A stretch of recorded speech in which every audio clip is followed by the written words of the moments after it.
trying to get to you, but you came to me instead. With the dawn, the gray. Good morning. Welcome to Watershed. We are so glad that you are here this morning. For those of you in person, we're glad that you could join us on this Palm Sunday. If you're joining us online, I want to give you a minute to log in, maybe say hi to the other people who are viewing and engaging virtually. But if you're in person, we want to invite you, if you're willing and able to stand.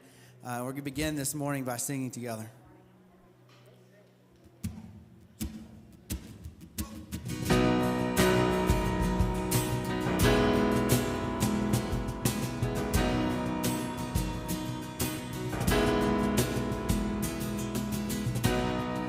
Presence, I am overwhelmed. I adore you. There is no one else. There is nothing you keep for yourself. Your abundance, Lord, I know it well. So I lay it all down, lay it all down, lay it all down here at your feet. I lay it all down, lay it all down, all to you, my everything. I lay it all down, lay it all down, lay it all down here at your feet. I lay it all down, lay it all down. You laid it all down for me.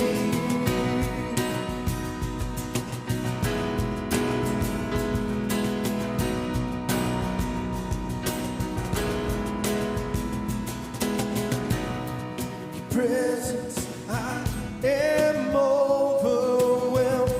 I adore you. There is no one else. There is nothing you keep for yourself. Your abundance, Lord, I've known it well. So I lay it all down, lay it all down, lay it all down here at your feet. I lay it all down, lay it all down, all to you, my everything. I lay it all down, lay it all down, lay it all down here at your feet. I lay it all down, lay it all down, 'cause you laid it all down for me. 1,000 times I failed you, but you never failed me. Even when I doubt it and I cannot see, keep on pouring out your love till I believe. And I just want to show you how good you've been to me, how good you've been to me. Down, lay it all down, lay it all down here at your feet. I lay it all down, lay it all down, all to you, my everything. I lay it all down, lay it all down, lay it all down here at your feet. I lay it all down, lay it all down, 'cause you laid it all down for me. 1,000 times I failed you, but you never failed me. Even when I doubt it and I cannot see, keep on pouring out your love till I believe. And I just want to show you how good you've been to me, how good you've been to me. And how marvelous, how wonderful in my song shall ever be. How marvelous, how wonderful in my Savior's love for me. Let's sing that together. Singing how marvelous, how wonderful in my song shall ever be.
can have a seat. My name is Matt. I'm one of the pastors here at Watershed. And yesterday, I took advantage of the wonderful weather, and I went out and I did a little bit of a trail run with one of our dogs. And I pulled a calf muscle, and I had to limp back into where my vehicle was parked the last, half mile or so. And then I went home, and on my way up the stairs, I stubbed my right toe really hard. And so this, from like here down, doesn't hardly work this morning. And I've been limping everywhere that I've been moving. Maybe you're showing up today with some sort of proverbial limp. Maybe something has gone wrong in your life. Maybe you're asking new questions about the world where you live. You're in the right place this morning.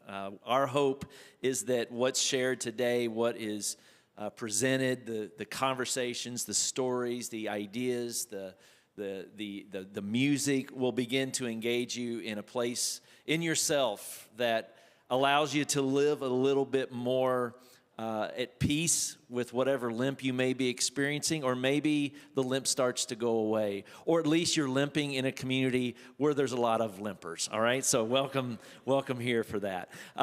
Couple of things I want to make you aware of this morning, opportunities for you to get more involved or experience some sense of community.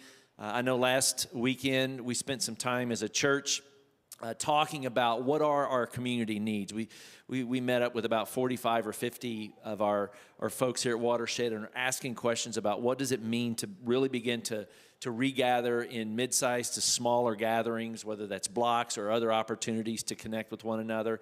Those are going to continue to be processed, and hopefully this summer and next fall, more of our smaller communities will start to come back online after the last 2 or 3 years of what we've gone through together. So that's good. That's good news that you can kind of hold on to. But then in the interim of that, there's things that you can actually jump into. So for instance, in 2 weekends, Dr. Robin Henderson Espinoza is going to be with us.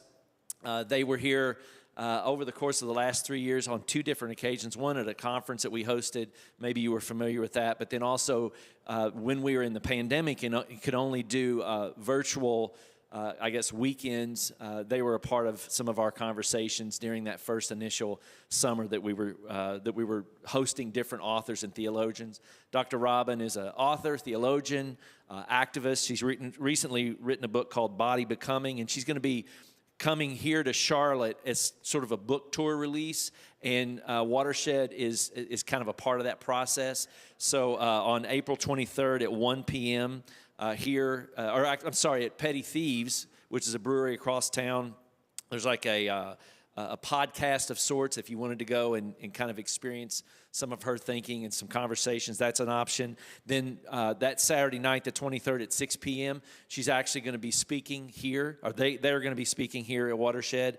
And then Sunday morning, they're going to be preaching here in this space. And then Sunday afternoon, they're going to be at Petty Thieves again for another conversation. So, like, a lot of opportunities to connect. The Saturday night thing here at Watershed is going to have food and just really good social time, as well as the opportunity to hear a really interesting and thought-provoking author and theologian.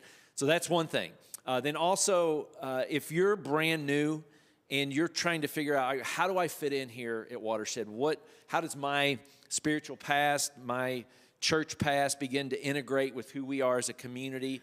There's something that we've been doing for the past 7 or 8 years called Preface, and it spans over the course of 4 Tuesday nights. The next one begins May 3rd. Myself and Scott Hofert kind of flip-flop back and forth on who leads these things. Scott's going to be leading the next one. It's 4 Tuesday nights beginning at 7 o'clock. Childcare is available if you have kiddos that you want to bring with you. And it dives into some really pivotal conversations that have helped Watershed become Watershed, as well as inviting your feedback and your experiences from your previous environments that help inform who we are becoming. It is one of the things that we enjoy the most doing here, and it's one of the things that we've been told are really helpful for folks who are new trying to find their footing here at Watershed. And then and you can sign up for that particular event on our Watershed app in the Sunday News Connection tab, and like I said, that's coming here in about 3 or 4 weeks. May 3rd is the first one. And then lastly, just a huge thank you to those of you who continue to call Watershed home and do so and reflect that commitment through your resources. It takes about $13,000 a week for Watershed to continue to do the work that she does, that it does, and then also practice this ongoing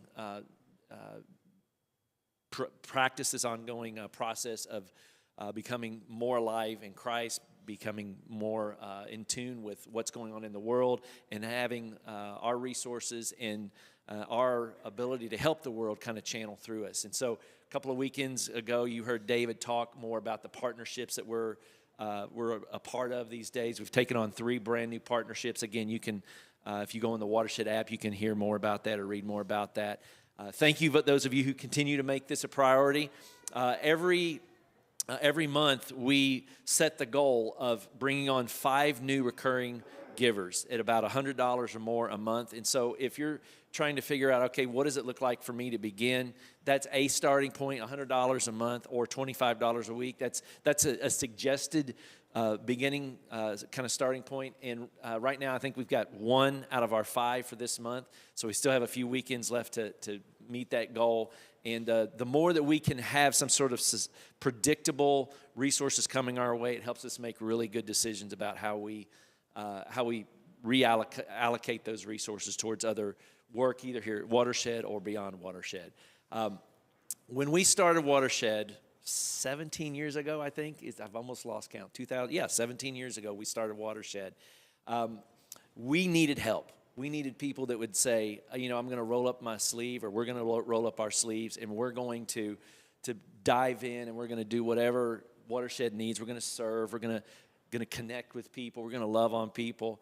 17 years ago, we started Watershed, and there was this one particular family, the Watsons, Gene and Pam Watson, who came the second or the first weekend. I always lose track. It was at least the second weekend. And we've moved 5 times, and they keep finding us. They keep showing up. They've been a part of this for 17 years, and we've been doing something over the last several weeks called Who's Serving You Right Now?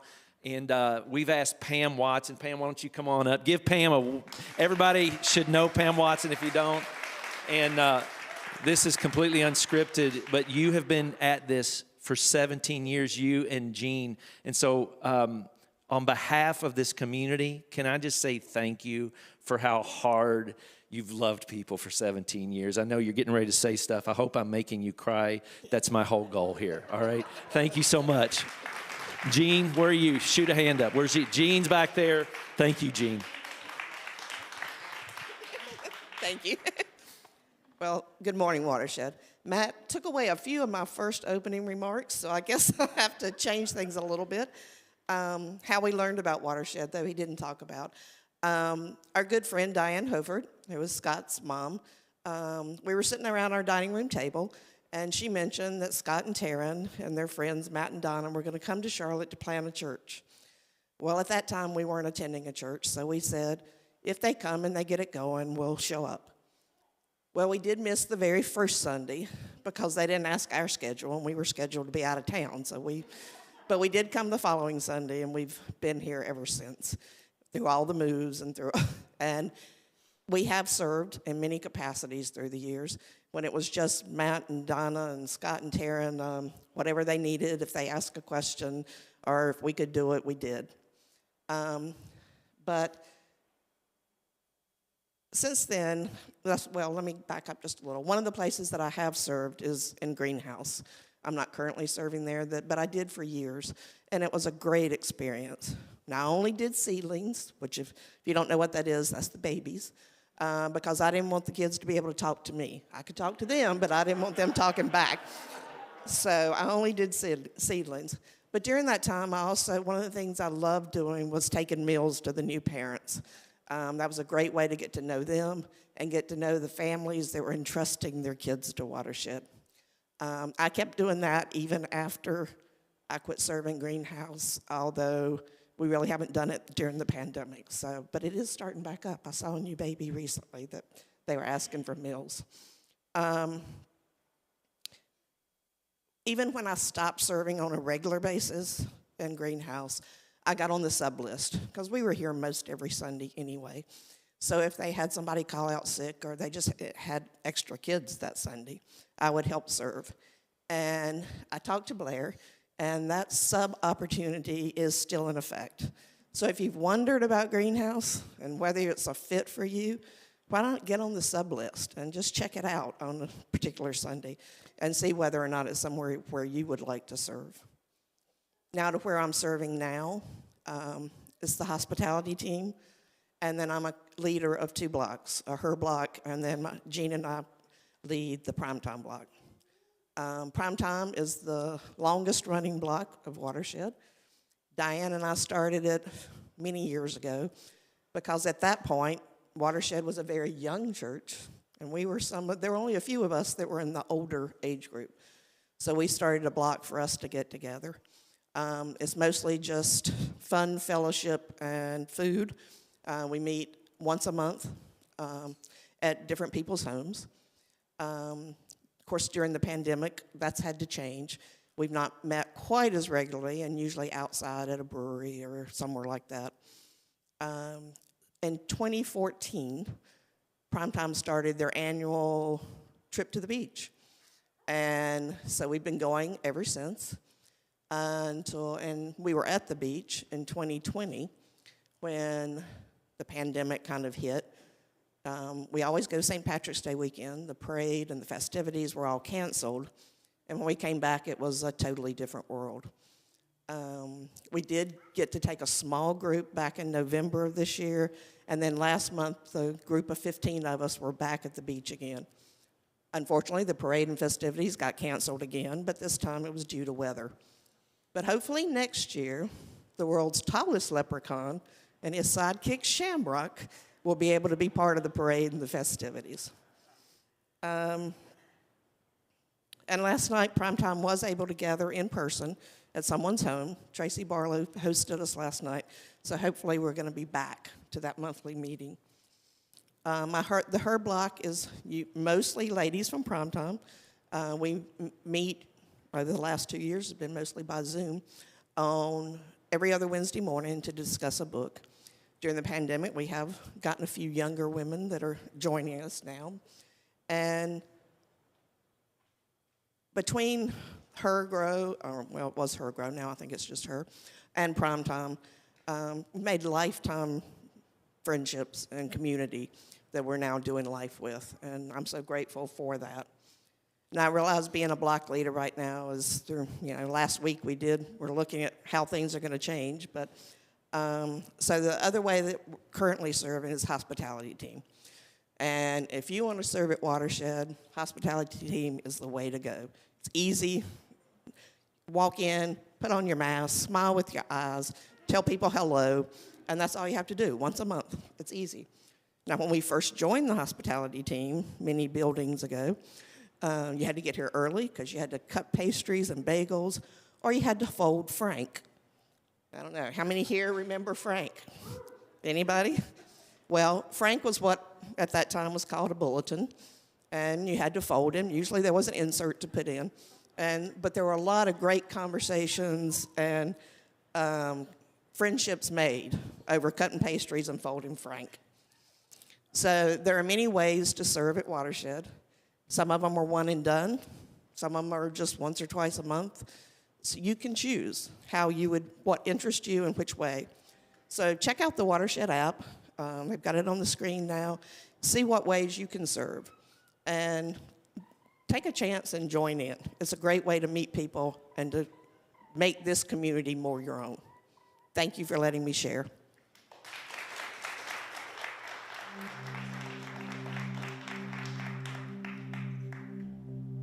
So today is Palm Sunday, and in the Christian liturgical calendar, this is a time when we celebrate kind of the Holy Week, right? The lead up to Good Friday, the crucifixion, the resurrection. And if you spent any time here at Watershed, there's a lot of different ways that we look at Scripture, at the narrative, the story of Scripture. And it informs a lot of how we think and how we see things differently now. And so I was thinking about, this Palm Sunday, and there's not too many songs that we have that fit this space of praising the God in the sky who needs our worship so that we can show up and be blessed.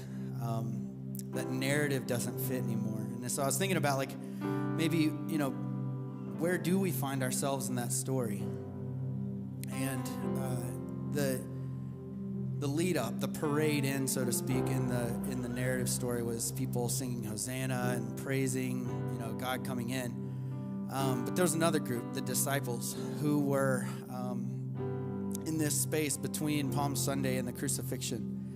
And, we get the benefit of seeing that story and hearing that story and reliving that story in the rearview mirror, right? We get to see the whole thing. We get to see the death. We get to see the resurrection.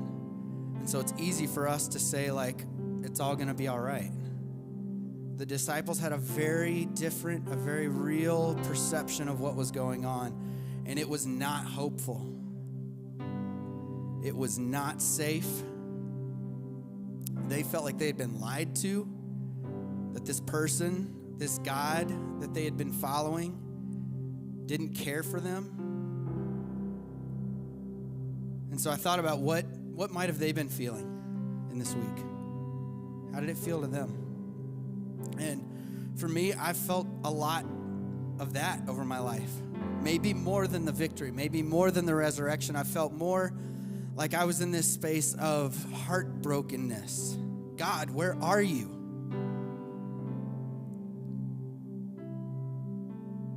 And I think we too often gloss over those moments, because those are the moments where transformation happens.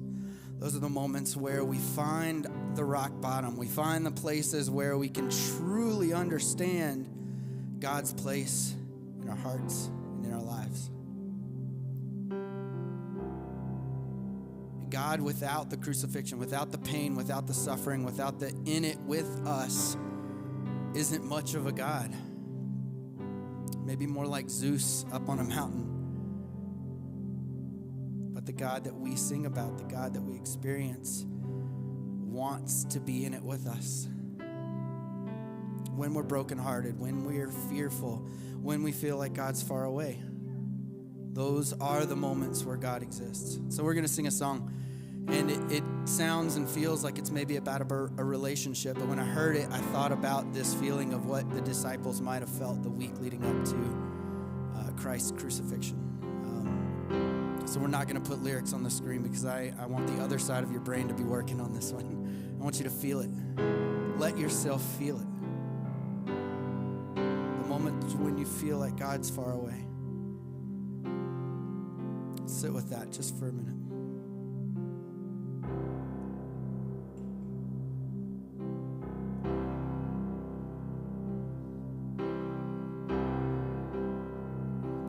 And every little heartache, every little mistake, and all the things I wish I'd never said.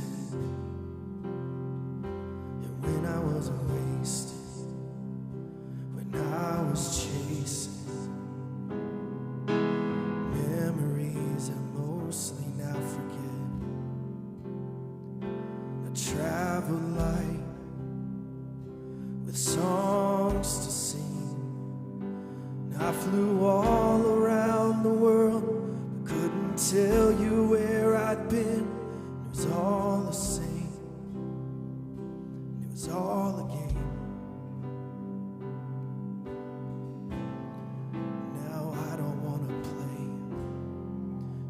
Break my heart into 1,000 parts. Let them go. Bury my ghost down on the coast with an ocean view. Go on and break my heart.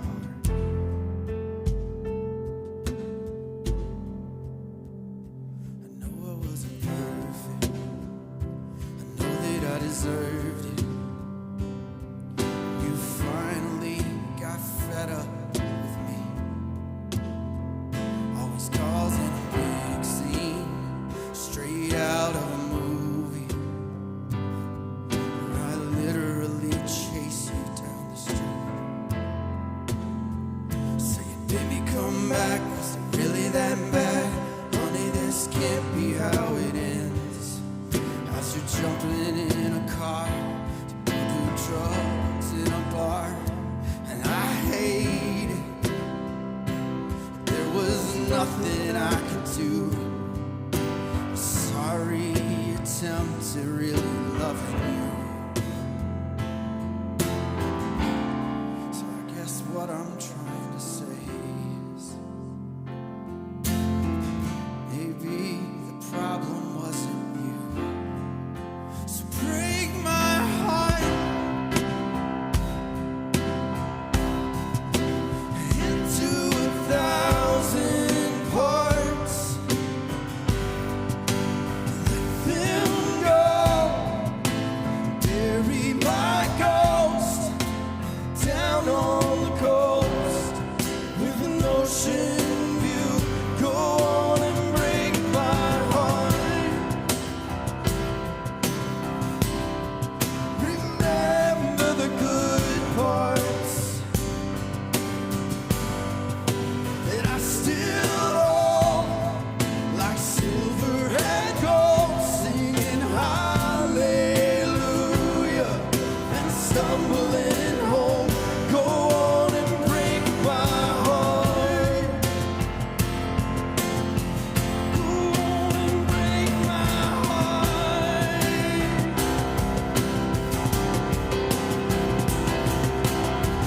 I would have gone on fighting for the rest of my life. Too anxious to live, too stubborn to die. Go on and break my heart. Remember the good parts that I still hold, like silver and gold, singing hallelujah and stumbling home. Go on and break my heart. Break my heart.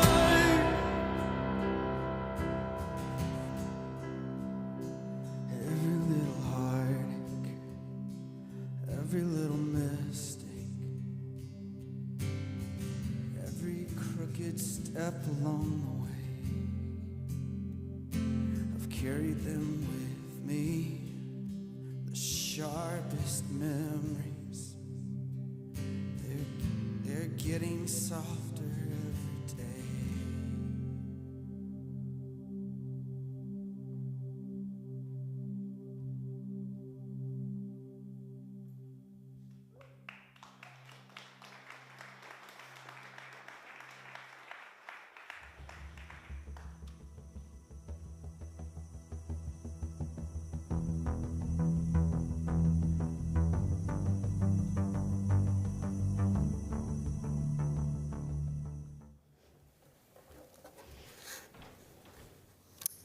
Good morning. I'm so glad you're with us this morning, whether you're here physically or online. Hello, online. We're less without you, and I hope you believe me whenever I say that. I'm Blair, the children's pastor here at Watershed, and I love when I get to join you in the big room. There's an energy and a gratitude and a deeper understanding for me that stems from me experiencing our interconnectedness. Nothing we do in the hallway does not affect you in this room. And nothing you do in this room does not affect the little people that give life to that hallway. Speaking of our interconnectedness, I want to give you a glimpse of Blair more than 3 decades ago. I grew up on a farm, and I had 2 main goals in life. Number 1 was that I would go from riding on the tractor to driving the tractor, which did not end well. I ended up in a ditch one day, never drove the tractor again. Pretty sure I was not the best. The second goal was that I got to sit in the middle seat of the truck whenever we rode around the farm, because my granddad would push the clutch and let us change the gears. And it was the most exciting thing for me ever. Those are the 2 goals I had that meant that I had arrived. But I want to tell you this morning about a time that my sister and I were playing outside, which was very typical for us. We played in the fresh dirt anytime it was there. We played hide and seek in the fields. It was very rare that we were inside watching TV, extremely. And if the TV was on in our house, it was either the weather, Carolina basketball, or Braves baseball. Those were the three things. I didn't realize it at the time, but I had the honor of learning a lot from my granddad while we rode around. He became the breadwinner of his house at the age of 12. Then married my grandmother. They had 5 kids. And then they successfully farmed their land for years and years with the help of their kids, their grandkids, which was me, and then some immigrants that traveled from Mexico that hung out with us every summer. And they eventually felt more like family than the help. I never forget those lessons. I learned about crop rotation. I learned about the field resting, the importance of what happens when farmers don't take care of their land. But I'm also grateful that our parents let us wander and experience things on our own.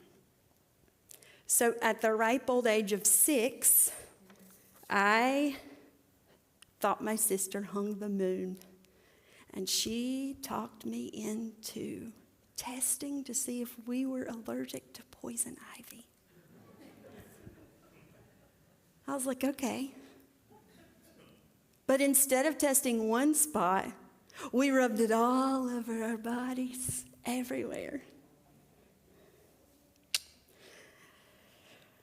What seemed like such a brave and smart idea at the time left us in bed scratching for days, taking multiple baths, rubbing bottles of calamine lotion all over us. We were basically just pink walking around the house.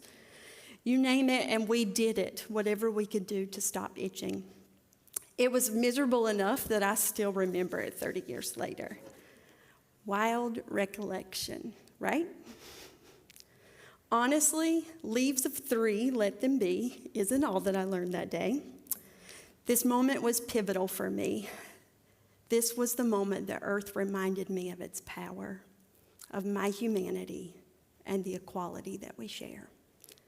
And if we're honest, this reminding has been happening for years.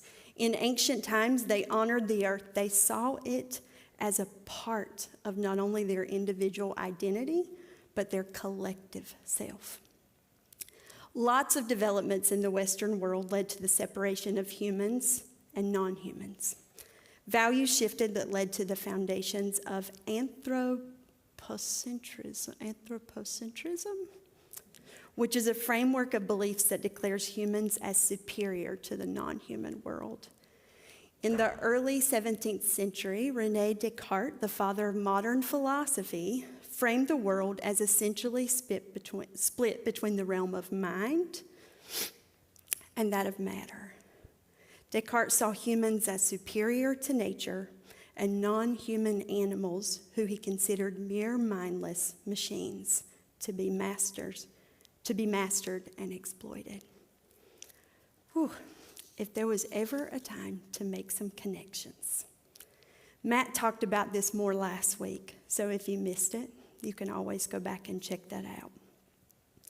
But this morning, I want us to go back to the beginning of Judaism and Christianity, the time when the world started to shift towards the ego trip of humanity being more valuable than any other part of creation. I want us to look deeper into what our ancestors tried to teach us about how the earth, how nature reveals the sacred. In Leviticus, the 3rd book of the Old Testament, it's probably the weirdest book of the Bible. Not many people use it, but it's here that we can learn about justice, caring for the poor, and living with intention. It's here that we learn for the first time about being good stewards of creation. And those things that they dealt with then are the exact same things we're dealing with now. This book is about hope when the community structure goes sideways. It's about a world with a healthy respect for life and creation. This account starts with sacrifices, slaughtering, spreading blood all over an altar, just a normal Tuesday. Then we move to this whole chapter on you are what you eat, and then something about a man's discharge. And then finally, we get to discussing the land, or black gold, as some farmers call it. So in Leviticus 25, the Lord said to Moses at Mount Sinai, "Speak to the Israelites and say to them, when you enter the land I'm going to give you, the land itself must observe a Sabbath to the Lord. For 6 years sow your fields, and for 6 years prune your vineyards and gather their crops. But in the 7th year, the land is to have a year of Sabbath rest, a Sabbath to the Lord. Do not sow your fields or prune your vineyards. Do not reap what grows of itself or harvest the grapes of your untended vines. The land is to have a year of rest.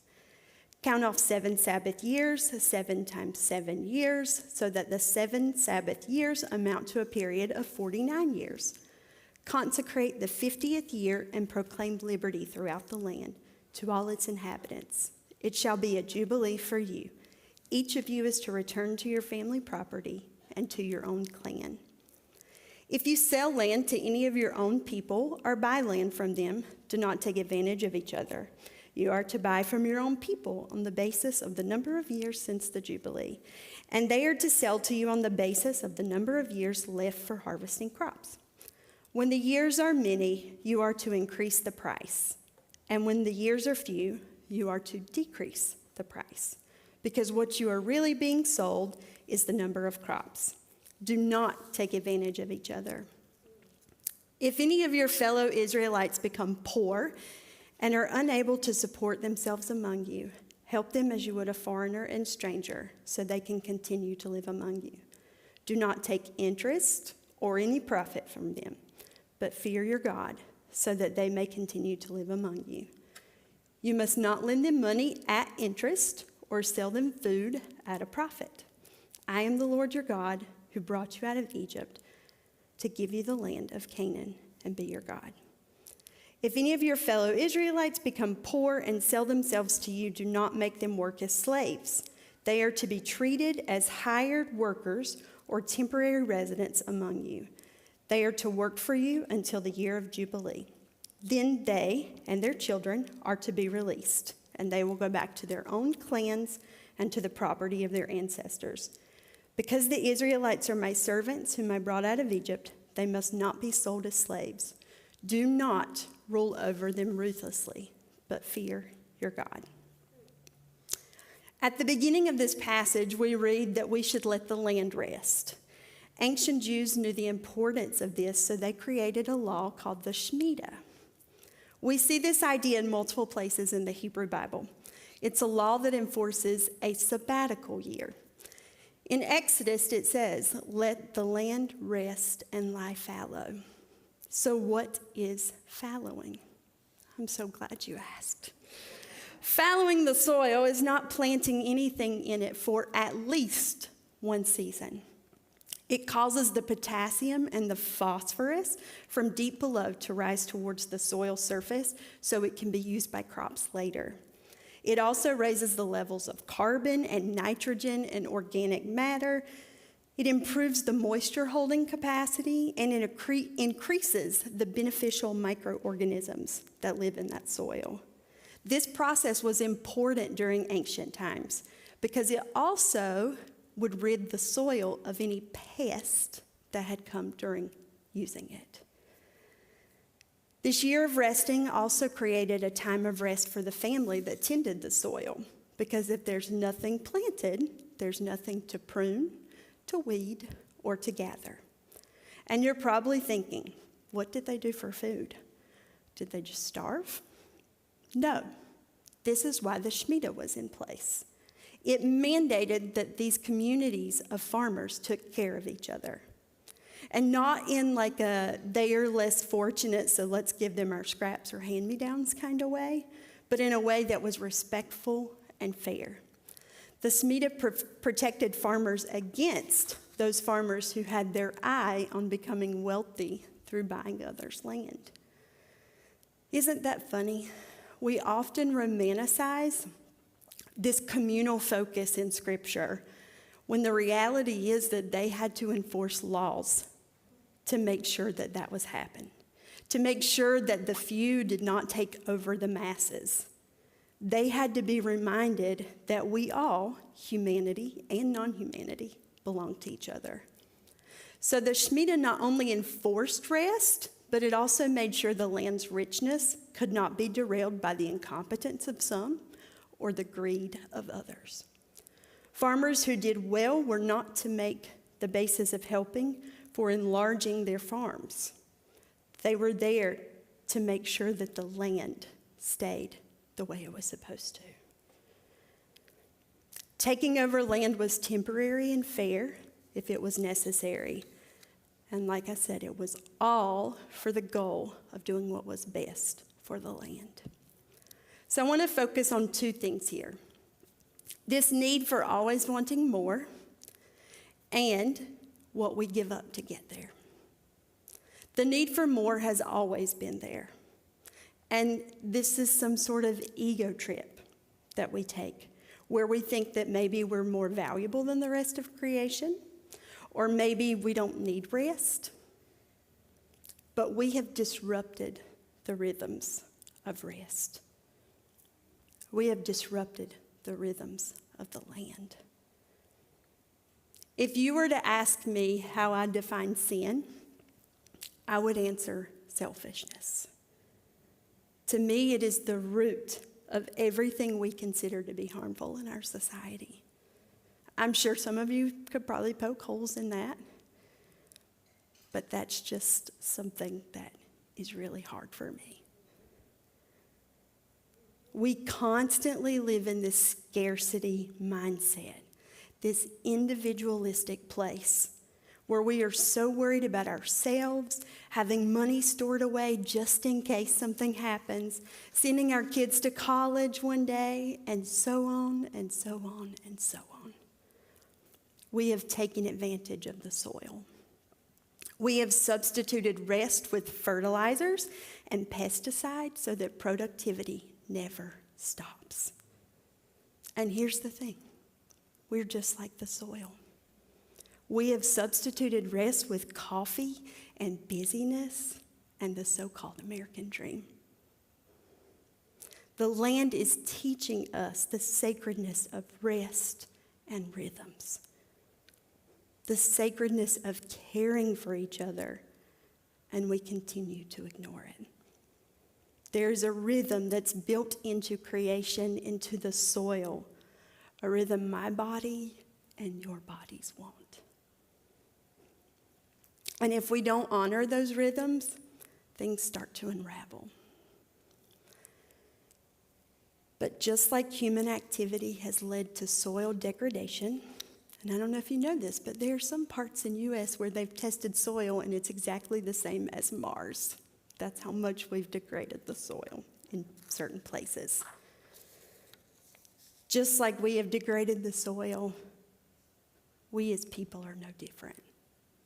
Lack of rhythms and rest have led to a collective burnout. The way we see everything has been affected. Our relational output to the world is struggling. Why? Because our world values productivity above all else. Ladies and gentlemen, going off the grid is hard, especially when no one else is doing it.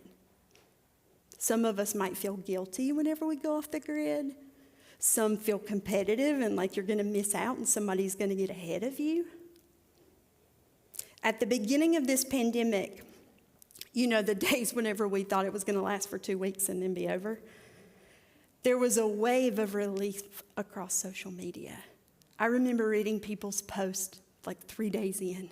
They were like, this is nice that we're not running around and we don't have sports to take our kids to and we can all sit down and eat together. There's like this special time of just being. Of course, there was uncertainty and anxiety about that. But for the most part, it was this collective breath that everybody took. But at day 15, chaos ensued. When people realized it wasn't going to last only 2 weeks, families went crazy looking for quarantines and nannies. The corporate world shifted to creating systems and spaces for working from home. Anxiety went through the roof for those who had to go to their job.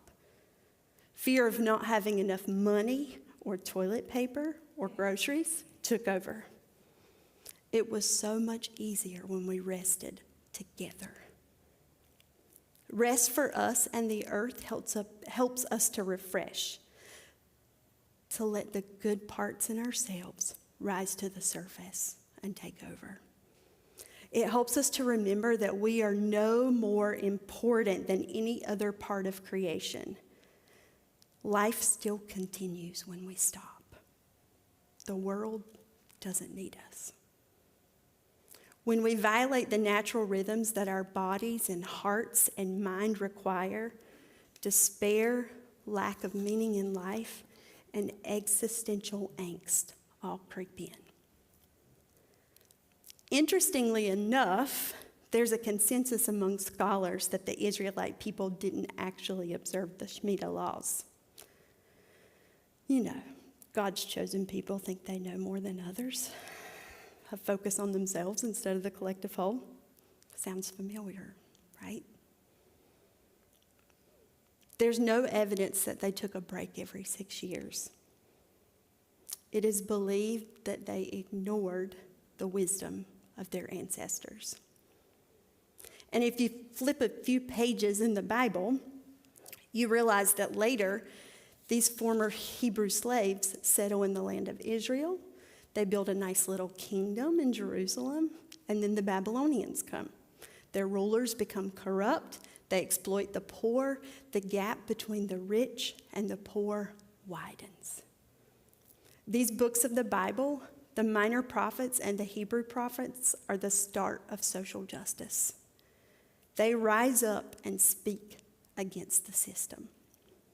They speak up and say that the powerful are exploiting the powerless. Some people are in palaces and some can't even scrape together enough for one meal. These prophets say that the whole thing is in trouble because when you ignore the least of these, the whole thing becomes vulnerable. And then the Babylonians came and conquered Jerusalem and hauled everybody away to exile in Babylon. And no different than today, when these things happen, everyone has their own take on what caused it. And one of the prophets blamed all of this on them not observing the Shemitah. Because when we don't give our bodies, minds, hearts, souls, and brains the rest that they require, the need to be restored and refreshed, then they can't give us what they want to give us. They start to break down. We then find ourselves disconnected from everything in life, and we find our communities as a whole in exile. Our natural instinct is to keep pushing because this is our drug. We are addicted. What are our rhythms? We beat ourselves up when we take breaks. We think someone else is going to get ahead or get what we want. Someone might pass us on the corporate ladder that we're trying to climb. We think we'll be punished for stopping. Maybe that's true in the world that we live in today. But I believe it's time for us to take intentional steps towards balance and rhythm. Our world has gone sideways. Let's confront a system that only knows how to move 100 miles per hour. And it's not easy. It's not going to be quick. It will take perseverance and action. But when I think about what makes the church different, this is it. Valuing people and our world over money, convenience, and commodity is what makes us different. Because this is what stops our egos from taking over. This is what moves us from individualistic to communal thinking. And that affects how we show up in this world, how you parent, how we work, how we partner. Without rest and acknowledging our interconnectedness, the powerful exploit the powerless. People believe that their business savviness makes them more important to our economy. Some convince themselves that they deserve more because they work harder. These things are leading to issues that affect us all. Transportation, food production, fashion, housing, education. All of these things are affected by this. I know farmers who will let their crops die because they get more money from a loss from the government than they would if they actually farmed the land. Some people own multiple houses, which lead to others owning none. I listened to an interview with Charlotte people just this week on NPR. First-time home buyers feel hopeless because the people with more money or more power come in and win every bid.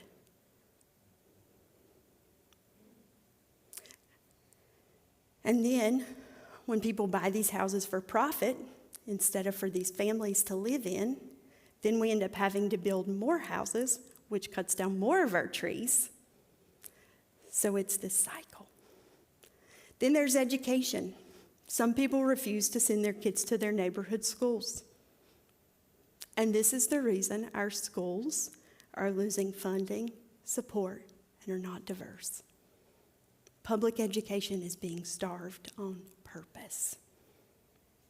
When they are forced to fail, then private schools get to come in and receive the public funding through vouchers. This is all intentional, and we are feeding right into it. And I get why you make all of these decisions. But I'm asking you to stop and reflect with me. I'm asking you to think about the collective we instead of me. I'm asking you to think outside of your small worlds to a bigger picture. Our actions affect us all. And we are being selfish and reckless. This lack of rest, rhythm, has led to an individualism. And that individualism and desire to get ahead then leads to a lack of rest. It's a cycle, and we are figuratively killing each other.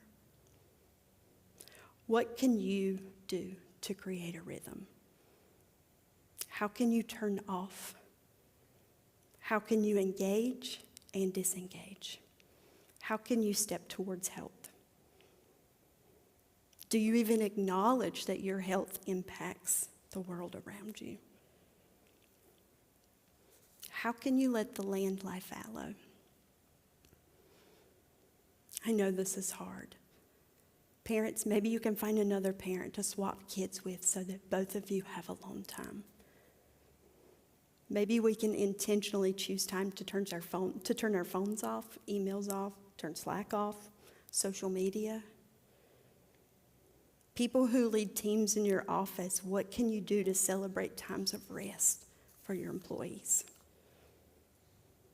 Maybe we take time to play together, to pretend like all the work is done, even when it's not.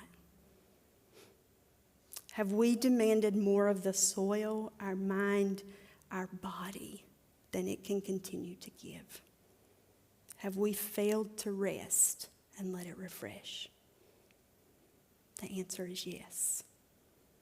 We have forgotten that we all belong to each other. We have forgotten that we are all equal in value, human and inhuman. We have forgotten that if we believe in Jesus' ways, we're not here to dominate, but to bring peace. There's a reason Jesus rode into Jerusalem on a donkey instead of a war horse.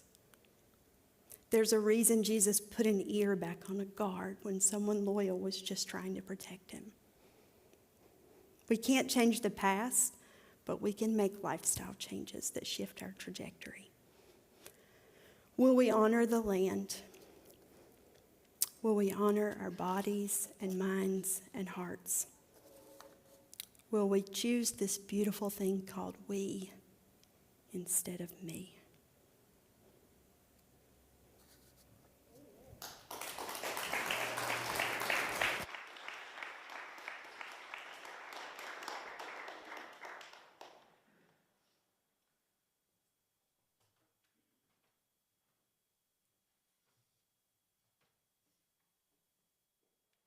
As we close this morning, I want to invite you to stand. One of the ways that we can practice community, we can practice this space of moving away from selflessness, is to sing together. There's lots of research. There's lots of science that points to this space of us being connected through music. So when we sing together, we all start to breathe together, take breaths at the same time, and it starts to actually sync up the rhythm of our hearts. And so one of the reasons that we continue to sing as a community is because of that space of connectedness. And so these next few moments, whatever posture that takes, if it's singing, if it's looking around at the room, the people here, if it's closing your eyes, thinking about community outside of these walls, we want to invite you into that space as we close this morning.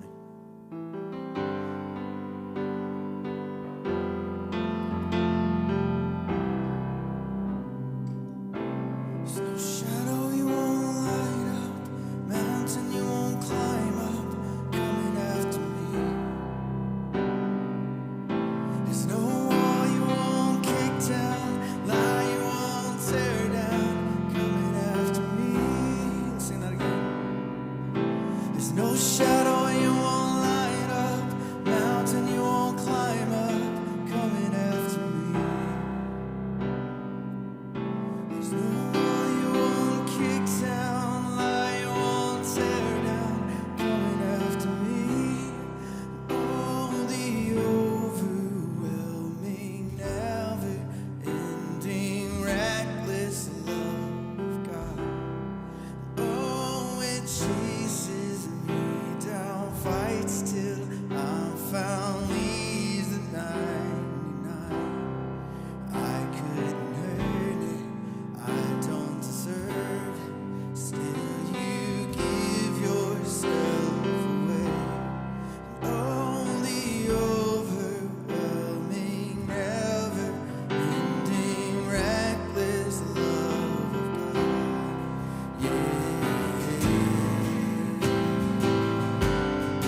mountain you won't climb up, coming after me.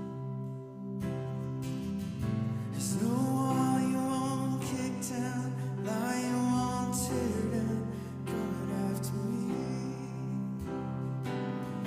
There's no shadow you won't light up, mountain you won't climb up, coming after me. There's no wall you won't kick down, lie you won't tear down, coming after me. Most of us in our lives haven't experienced the kind of love that never stops. We experience love in ways that are broken, ways that we take the brokenness that has happened to us and give to others. And so we sing about this God who loves us recklessly without abandon. And it's hard. It's hard to put ourselves in that space. But the reason that community, the reason that this space is so important is because we can embody that together. It's not easy. It doesn't happen perfectly, but it's possible. So thank you. Thank you for showing up. Thank you for being in this space, showing the love of God to one another and embodying Christ together. Thank you so much for being here, for singing today, for participating. And I hope that you'll take these moments, take this into your week, into this holy week, and allow Christ's love to transform you so that you can love others. Thank you so much. Have a great Sunday. We'll see you next week.